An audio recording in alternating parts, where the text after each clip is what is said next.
Тэгээ би ер нь тэр ерөнхий сайд зандан шатартанд хандаж хэлмээр байна. Шууд ийм албадлагын арга хэмжээ авахаа зогсоогооч. Төр бол энийг бол хүчээр авчиж болдог. Нэг хаасан л бол тэгэл авч иж сална төр бол. Үзэгчтэй бидний удаагийн ярилцлаганда нүүдэлчний соёл компани үүсгэн байгуулагч даваа жаргал гэх эмэгтэйтэй ярилцахад бэлэн боллоо. Тэгэхээр албан бус тоо мэдээлэлээр манай улсын одоо 22,000 орчим аж ахуй нэгж тансаа бариулсан гэдэг ийм албан бус тоо мэдээлэл байгаа. Тэгэхээр Монгол улсын үндсэн хуулийн 16-гийн 3-т Монгол улсын иргэн бол одоо хөдлөх болон үл хөдлөх хэрэг хөрөнгө одоо шударгаар олж авах, эзэмших, өмчлөх хэрэгтэй байдаг. За хувийн өмчийг хууль бусаар хураах, дайчлан авахыг хориглоно гэж заасан байдаг юм аа. За тэгэхээр өөрөөр хэлэх юм бол аж ахуй нэгжүүдийн энэ дансыг за ингээд нэг л өдөр мэддэхгүйгээр хааж байгаа энэ үйлдэл нь бол үндсэн хуулийг зөрчиж байгаа гэж үзэж байгаа юм аа. Тэгэхээр нүүдэлчний соёл компани захирал даваа жаргалын хувьд бол за өөрт нь мэддэхгүйгээр компанийн дансыг ийм барьсан одоо аж ахуй нэгжийн төлөөлөл юм аа. Тэгэхээр бид түүнийг уурж ярилцж байгаа юм аа. За урилга хүлээн авсанд баярлалаа. За баярлалаа. Та үзэгчдэд маань ер нь өөрийгөө товч танилцуулахгүй ер нь энэ аж ахуй нэгжийг нээгээд ер нь хэдэн жил болсон байна. Өнөөдөр хэдэн хүнийг ингээд ажлын байртаа болгоод ингээд явж байна. За манай компани бол нүүдэлчний соёл гэдэг компани дөрвөн брэнд хөгжүүлээд явж байгаа. Тэгээд мэдээж нөгөө 2001 оноос бол үйл ажиллагаагаа эхлүүлсэн. 2017 оноос эхлээд бид нар энэ дөрвөн брэндийг одоо нийт төлөөлөн зөвшөөрөгдсөн брэнд болохоор хөгжүүлэн ажиллаж байгаа юм. За би бол өөрөө үүсгэн байгуулагч энэ компани. Тэгээд гүйцэтгэх захирлаа бас давхар хийгээд явдаг. За ийм л нэг хамт олон байна. Одоо манайх бол 22 хүний бүрэлдэхүүнтэй ажилладаг. Тийм. Тэгэхээр үйл ажиллагаа явуулаад бол дөрвөн брэнд баггүй хугацаа өнгөрсөн байна. Та ингээд ер нь бодож үзв. Өнгөрсөн хугацаанд та улсад ер нь хэрэг хэмжээний татвар тулсан байна. За мэдээж 2001 оноос эхлээр одоо нэлээдгүй их татвар төлсөн байгаа. Би гэхдээ энийг бол нэг одоо ийм их татвар төлөөд ингэчлээ гэдэг дээр нэг тоон дээр нэг ач холбогдолгүй байгаа. Яг тэгвэл бид нар тэргүй Монгол улсад хэрэгжиж байгаа хуулийн одоо хуулийн этгээд учраас хэрэгжиж байгаа нөгөө хуулийнх нь дагавал одоо бид нар бүхий л татварыг нь төлөөд явж байгаа. Одоо сүүлийн 24 25 онд бол одоо ингээ баг энэ 25 он гарах гэж байна. Тэгэхээр сүүлийн 2 жил бол зах зээл огцон муудсан, хэрэглэгчдийн худалдаа авах чадвар муудсан. Ийм учраас бид нэр одоо хичнээн гоё бүтээгдэхүүн хөгжүүлэлт хийгээд үйлчлэгээ санал болгоод борлуулалт бол үнэндээ маш муу байна. Өдөрт бол бидний одоо хамгийн оргил үе байдаг. Тэгээд одоо яг хөө тэгэл амьд үлдэхийн тунд одоо бол ерөөсөө нөгөө урт хугацааны ашиг дараагийн хөрөнгө оруулалт энэ төр бол ерөөсөө биш, зөвхөн амьд гарахын энэ л одоо төлөөл ажиллаж байна. Тийм. Одоо ихэнх газрууд л тийм байгаа гэж бодож байна. Танаас ингэж асуудгийн шалтгаан та энэ одоо ингээ улсад төлсөн энэ татвартаа сэтгэл хангалуун байдгүй гэж асуумаар байна. Ер нь бидний нэг толгой тийм үг орцсон байдаг штэ. Төр оршихуудаар татвар бууч үлээ тий. Тэгээ энэ бол бидний айгу буруу бүр нэг юм аюут нэг бүр толгоон цууцсан нэг тарих угаалт гэх юм уу бараг тгий санагдтыг. Мэдээж нөгөө тодорхой хэмжээний одоо бид нар өөрсдөө хамгаалуулж байгаа эрүүл мэнд тий батлаа хамгаалах цэрэг энтергээд ийм юунуудад бол бид нар татвар төлөх ёстой. Тэрэндээ зориулсан татвар бол байх ёстой. Одоо бол энэ татварчин Монгол улсын засгийн газраас хэрэгжүүлж байгаа буруу бодлогуудын үр дүнд жил бүр өсөөд яваад байгаа. Дээрээс нь бид нар яаж чичээсэн нөгөө мөнгөний ханшин унаад байгаа учраас бид нар ерөөсөө олсон мөнгөнийхөө жилийн бараг нөгөө эхний 6 сард нь ажиллаад үлдсэн 6 сард нь өөрсдөө одоо ажиллаж байна гэж ярьдаг байсан бол одоо бараг бүтэн жилжингээ бид нар ингээд ажилтныхаа цалинг төлөх тэгээд тэр татваруудыг одоо яг нөгөө эренблээ төлөх ингэж явал тэгэл нэг жил дуусах байгаа байхгүй ерөөсөө тийм байдалтай сүүлийн 2 жил энэс өмнө бол би хизээч ийм татрын хүндрэл үүсэж байгаагүй харьцангуй жижигч байсан бид нар нэг 10 хэдэн хүнтэй сар болгондоо татвар бүх юма төлөөл явдаг байсан. Одоо бол бүр яаж чичээгээд бүр ингээ үүсчихэд байгаа байхгүй та хуримтлал татрын одоо өөрөө үүсчихэд байгаа байхгүй. Данс хаана гэдэг нэг асуудал яриад байдаг. Нэг л өглөө шууд ингээл хатдаг юм.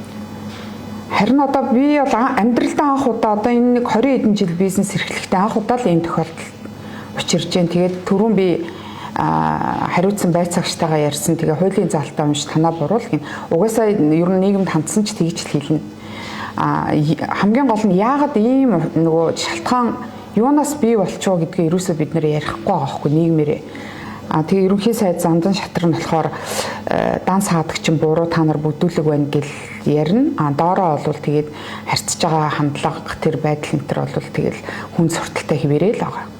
Одоо би дөнгөж сайхан мөн одоо нэг 10 хэдэн минутын өмнө дансаа чөлөөлүүлэхийн тулд мөнгөө хийгээд одоо энэ чинь би зүгээр ингээ бэлэн мөнгө ингээд нууцсан байхгүй байгаа шүү дээ. Би ахаал бас нөгөө адилхан бизнес эрхэлдэг юутай найзаасаа ингээ аваад хийчихэж байгаа. Тэгээд одоо данс нэгээд өгөөч гэсэн чи та нар ахаад нийгмийн даатгалын газар очиж бичгээ аваа тэгээ банкн дээр очиод гэл ийм хүн сурталтай. Тэгээ сая би бас жоохон үл ойлголцол үсэт гэх юм уу. Та нар ингээ чимээгүй хаасан шигэ буцаагаад ингээд хийцэн байхад татаж аваад ингээд нэг би энийхээ ажилд нэг хүндрэлгүй ээж болдгоо мүү гэдэг байдлаар сая ярилцал сууж байна. Аргын буруу байна те. Одоо ингээд барьчих юм бол ингээд та цаашаад яаж үйл ажиллагаа явуулах вэ? Ингээд ямар ч хөдлөх боломжгүй болчихж байгаа байхгүй. Тэгээд би энэ ч одоо ингээд яг нөгөө ганцхан төрд байдаг юм албадлагын арга хэмжээ болчихж байгаа байхгүй. Хин ч хиний дансыг ер нь барьж чадахгүй шүү дээ. Бид нар би энийхээ хувийн данс руу орох боломжгүй гэтэл төр бол энийг бол хүчээр авчиж болчихж байгаа байхгүй юу? Яг уу тэгэл одоо би сая ярихад бол та хуйлаа уншаа хин таныг ингээ хоримтлуул гэсэн бэ гэж ямар хүн ингээл тэнийг хоримтлуулаад ах уу? Боломжтой бол цалингаа тавилаа нийгмийн даатгалын төлөлөө ингээд сараа хаагаад бид нар баг нөгөө бизнес хийж явахдаа баг ингээд үр төлбөргөө дараа сараа ухтахтаа юм аз жаргалтайгаар гэдэг юм уу сэтгэл хангалуун байсан бол одоо нөгөө чадахгүй болчихж байгаа байхгүй. Энд чи борлуулалтын орлого нь хүмүүсийн худалдаа авах чадвар энэ төр нь бүр үнэхээр ингээ байхгүй болчихж байгаа байхгүй юу. Тэгээ бид нар яг өдөө хугацаанд бид нар нэг үнцийг бүтээхгээ зориод ирсэн учраас яг энэ тодорхой цаг хугацааны асуудлыг даван туулна гэдэг бодлоор л бид нар ажиллаж байгаа болохоос заавал ингэн бараг ажиллаад авах шаардлагатай юу гэдэг шиг юм болчиход байгаа байхгүй одоо сүүлийн үед бол тийм. Гэтэ яг энд би өөрөө нэг юм хувийн аж ахуй эрхэлж байгаадаа би хин нэгэнд ялрахсан юм бол байхгүй. Гол нь надтай ярьдаг ч юм уу уцаар ярьдаг ч юм одоо бол энэ чинь Монголигаар бидний хамаг мэдээллийг л аваад байж байгаа шүү дээ.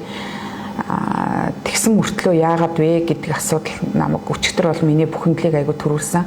Тэгээ зөвхөн нэг данс хаацсан байгаа байхгүй юу. Тэгээ би сая ярьсан чи үгүй танаа бүх данс хаагдсан гээд над руу ингээ муухарлаад гээд бусад данс нь нээлттэй байна. Тэгээ би энэ данс руугаа хийчлээ та нар татаад аваач л гэдэг асуудал тавиад байж юм л да. Тийм. Таны хувьд ингээд за зээлээд те яг юм бас харьцангуй орлого сайтай үе бай таарлаа гэж байна. Гэтэл энд нэг төлж чадахгүй байгаа аж ахуйн нэгжүүдэд ямар асуудлууд үүсэх вэ? Тэ даасан ингээд шууд нэглэлүүд хаачих юм бол. Одоо тэгээд буцаад нээн гэсэн юм бол байхгүй шүү дээ. Хин нэгэн одоо сошиалар уйлж дуулж нэг юм ганц нэг хүмүүс тэгээ буцаагаад нэг нээгдэх ч юм уу. Тэр чинь бол ерөөсөн арга хэмжээ биш байхгүй юу? Хил ам хийсэн үнэ нийлэхчээ бусдын тэгэл нийлэхгүй гэж болохгүй шүү дээ. Нэг хаасан л бол тэгэл авч иж сална төр бол. Тэгээд тэр нь надад хэрэгтэй байвал би хэрэгтэй байхгүй байгаа байхгүй юу? Ажилтнууд ч өгмөөргүй байгаа шүү дээ. Яг үнэндээ нийгмийн даатгалыг. Тэгээд би ажил олгогч байлаа гэдэг нөгөө хувийн компаниудад ямар нэгэн улсаас та нар төсөөс мөнгө орж ирэхгүй шүү дээ. Тэгэхээр бид нар нөгөө орж байгаа орлогоороо л бид нар энэ бүх үйл ажиллагаагаа санхүүжүүлнэ. Гэтэл тэр орлогын 50% байхгүй болчихж байгаа байхгүй юу? 4 брэнд 20 гаруй ажилтан гэхээр та хэрэг нууц тушвал сард ингээд яг улсад хэдэн төгрөгийн татвар төлөөд.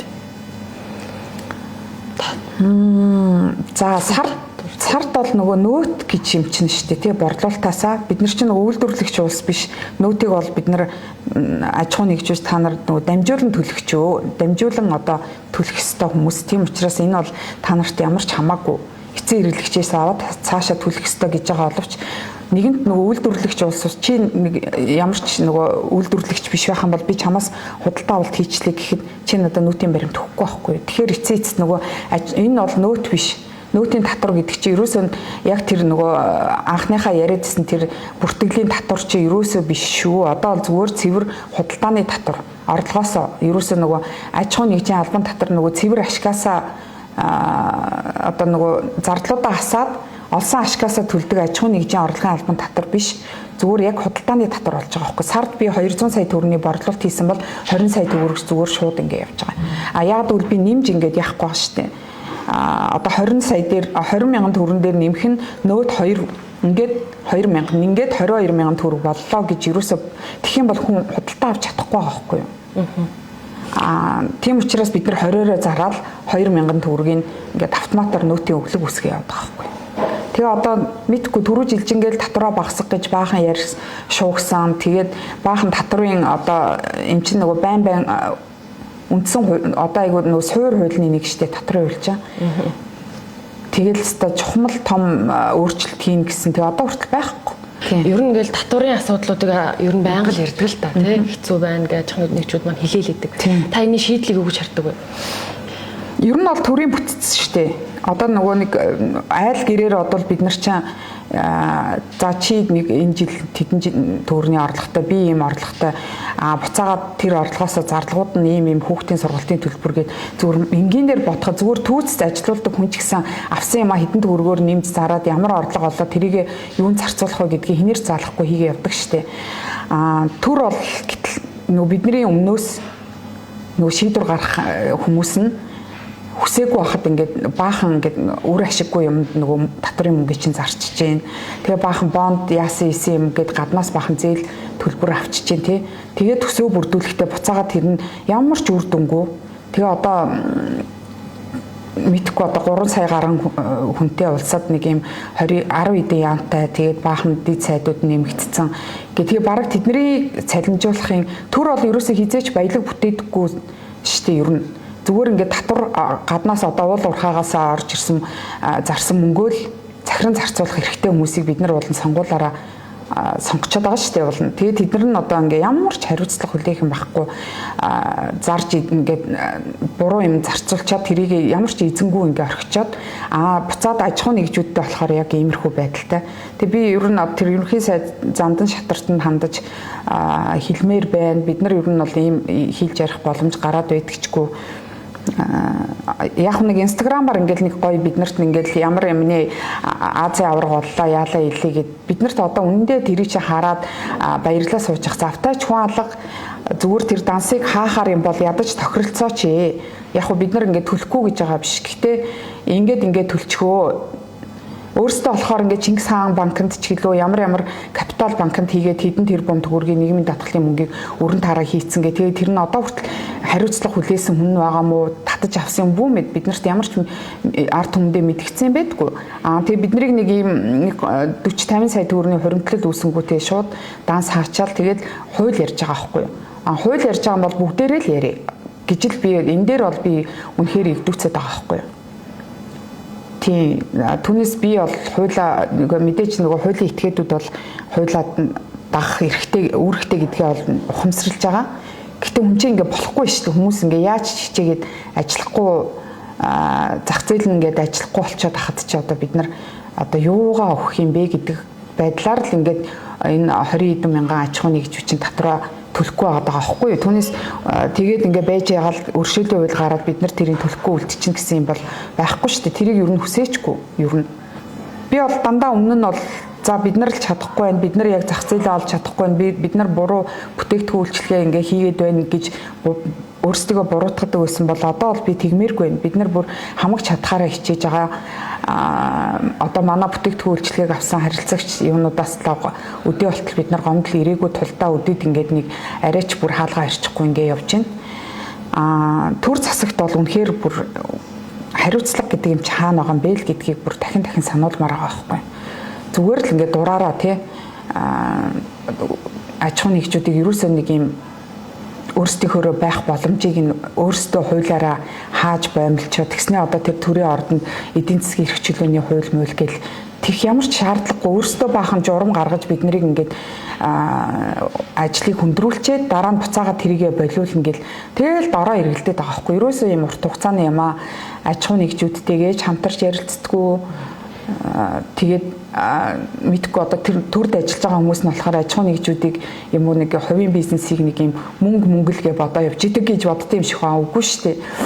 Бид нар ингээд нэг юм ашиг хайгаал одоо нэг хэд нугал зараад ингээ вижидэг хүмүүс ерөөсөө биш байхгүй юу. Урт хугацаанд бид нар яг ийм үн цэнийг бүтээн одоо бид нар яг энэ үе даван туулаа явж гин гэдэг байдлаараа одоо ажилтнуудаа хүртэл бид нар уран зоригжуулаа явж исэн бол би одоо баг тэгж хэлж чадхааргүй болчихно шүү дээ.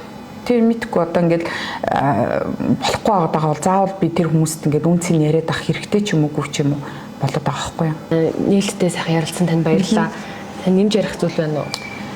За одоо өөр ч юу ах вэ? Тэгээд ингээд эхнээсээ ингээд өртөөл байна. Тэгээд магадгүй одоо нөгөө 20 хэдэн мянган аж ахуй нэгж байгаа гэсэн. Тэгээд бид нар бол төрөөс нэг тийм биднийг татвараас чөлөөлөөд үг, татвар төлмөөргүй байх гэж юусоо хүсээгүй. Зүгээр яг энээгзэгтэй хэцүү үед бид нар өөрсдийнхөө нөгөө хариуцлага чи өөрийнхөө буруугаас авсан бол хариуцлага би өөрөө хүлээн. Гэтэл надаас хамаараагүй ингээд ийм эдийн засгийн асуудлууд үүссэн байхад төр энэ дээр ингээд шууд ийм албадлагын арга хэмжээ авахад зогсоогооч. Одоо бид нар ингээд болгочлаа гэхэд болохгүй байгаа зөндөө аж ахуй нэгжүүд байгаа. Хувь хүмүүс ч өрөнд орсон байгаа. Тэгээ сүүлдээ эднэр чинь ингэх тусмаа энэ чигээрээ явах тусмаа л улам нөгөө замаа хаагаад л байна улсаараа. Тэгээ ганцхан нэг засгийн газар огцроод болчихгүй шүү дээ. Гэдгийг л би одоо хүмүүс сануулмаар л байна. Ирэх баригчдад. За баярлалаа. За.